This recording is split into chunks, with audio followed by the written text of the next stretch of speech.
Cinema పేరుకు 3 అక్షరాలే కావచ్చు. దీన్ని ఇంగ్లీష్లో సినిమా అని, పిక్చర్ అని ఇలా చాలా రకాలుగా పిలిచినా తెలుగులో చలనచిత్రము అని పిలుచుకుంటే చాలా బాగుంటుందని అనిపిస్తూ ఉంటుంది. ఎందుకంటే నా పేజ్ పేరు కూడా చలనచిత్రమే కాబట్టి. సినిమా ఇవాళ మన లైఫ్లో ఒక ఇంటిగ్రల్ పార్ట్ అయిపోయింది. సొసైటీ మీద రకరకాల పవర్ఫుల్ ఇంపాక్ట్స్ క్రియేట్ చేసే వాటిలో ఇది ఒక పవర్ఫుల్ మీడియంగా తయారైంది. అలాంటి సినిమా లేదా చలనచిత్రం మన దేశానికి ఎప్పుడు వచ్చింది, తెలుగు సినిమా ఎప్పుడు తీశారు, ఇట్లాంటి ఆసక్తికర విషయాలు తెలుసుకుందామని చెప్పి నాకు అప్పటి నుంచో ఉంటూ ఉండేది. అట్లాంటప్పుడే లాస్ట్ ఇయర్ రెంటాల జయదేవ్ గారు మన సినిమా ఫస్ట్ రీల్ అనే ఒక బుక్ తీసుకొచ్చారు. ఆయన 25 ఏళ్ల జర్నలిజం ఎక్స్పీరియన్స్తో పాటు ప్యారలల్గా సినిమా హిస్టరీ మీద వర్క్ చేయాలి, ఈ హిస్టరీ అందరికీ తెలియాలి అని చెప్పేసి అంత కష్టపడి ఒక బుక్ తీసుకొస్తే దానికి ముందు మాట ఎవరైతే రాస్తే కరెక్ట్గా ఉంటుందో అట్లాంటి వాళ్ళ చేత రాయించారు. పైగా ఆ రాసిన వాళ్ళకి ఈ సినిమా మన సినిమా ఫస్ట్ రీల్కి సినిమాకి చాలా అవినాభావ సంబంధం ఉంది. ఆయనే సింగీత శ్రీనివాసరావు గారు.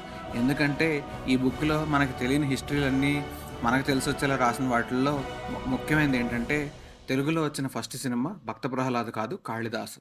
ఎందుకంటే ఇన్నాళ్ళు అట్లీస్ట్ లాస్ట్ 80-90 ఇయర్స్గా ఫస్ట్ సినిమా భక్త ప్రహ్లాద్ అనుకుంటే వచ్చారు. కానీ ఆయన రీసెర్చ్ ద్వారా తెలిసింది ఏంటంటే కాళిదాసు 1931లో అక్టోబర్ 31న రిలీజ్ అయింది. ఇది తెలుగు, తమిళం 2 భాషల్లోనూ రిలీజ్ అయింది. అంతకన్నా ఒక 40 days ముందు అంటే సెప్టెంబర్ 21 అదే సంవత్సరం 1931లో సింగీతం శ్రీనివాసరావు గారు పుట్టారు.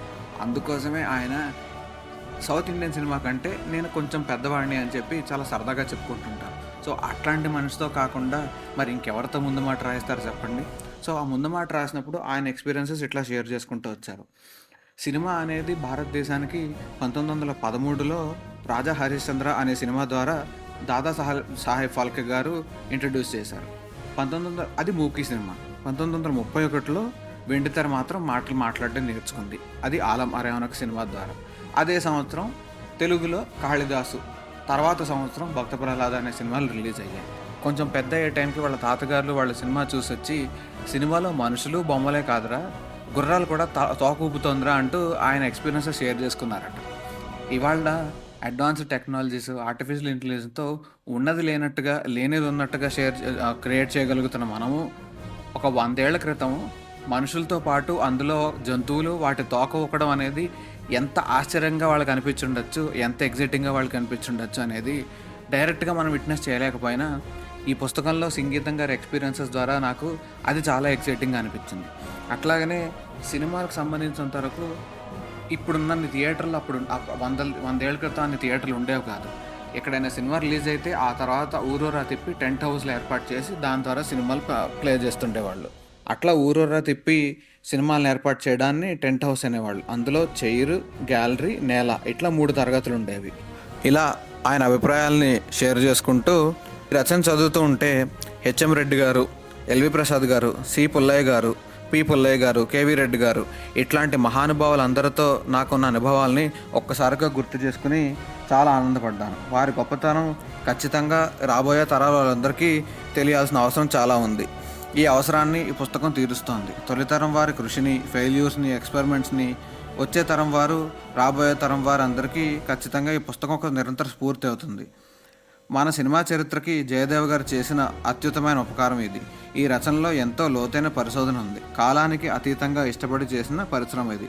మొత్తం పుస్తకానికి కావాల్సిన ఫోటోలు, పేపర్ క్లిప్పింగ్లు, వాటి కోసం పడిన అమితమైన కష్టం ఉంది.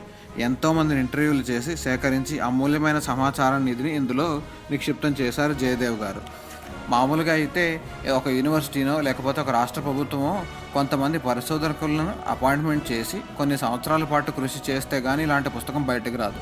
కానీ జయదేవ్ గారు ఒక్క వ్యక్తిగా ఒంటరిగా ఒక 25 ఏళ్ల పాటు యజ్ఞం చేసినట్టుగా ఈ పుస్తకాన్ని బయటకు తీసుకొచ్చారు.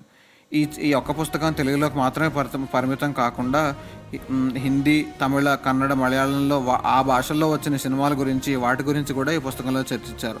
అందుకని ఈ పుస్తకాన్ని అన్ని భారతీయ భాషల్లోకి ట్రాన్స్లేట్ చేయాలి. ప్రతి ఒక్కరూ చదవాలి, చదివించాలి. కేవలం సినిమాలు చూసి ఆనందించే కాదు, ఆ మహోన్నతమైన వినోదాన్ని మన దగ్గరికి తీసుకొచ్చిన హిస్టరీని తెలుసుకోవడం మనందరి బాధ్యత అని ఈ పుస్తకం ఇంకొకసారి నిరూపించింది. నవతరానికి మరింతగా ఈ పుస్తకం చేరువవుతుందని నా ఆకాంక్ష.